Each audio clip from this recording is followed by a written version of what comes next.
you get the right understanding of how those words are being used in the right tense and so forth. So here's what he says, this verse in verse 22. Jesus is what God believes about you. That's how it starts off. After all of that junk that we just read, Jesus is what God believes about you. That blows my mind. Jesus is what God believes about you. He look at all your crap and he says, Jesus is what I believe about you. How great thou art. How did we miss that translation? Jesus is what God believes about you.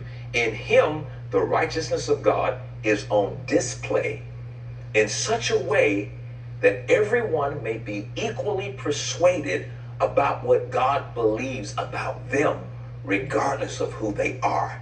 There is no distinction. The issue is not what you believe about yourself. The issue is what God believes about you.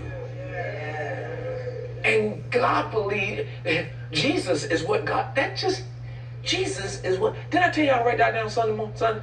Jesus is what God believes about you. So he's looking at me, he's looking at you, and he is saying, Jesus is what I believe about you.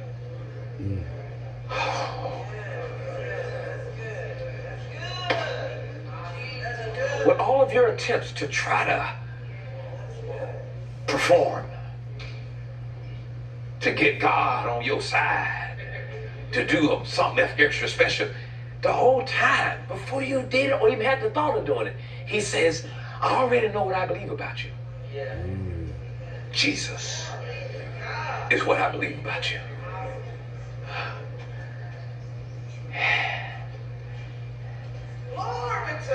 I know that breaks me down because it is so humbling. It's like, you know, all of the arrogance and the things you do to trying to get something to happen, and you think you think you're that guy. In heaven, you're that guy. And heaven's like, that ain't what he's looking at. God says, for all mankind, Jesus is what I think about you. For every hard thing you go through, Jesus is what I think about you.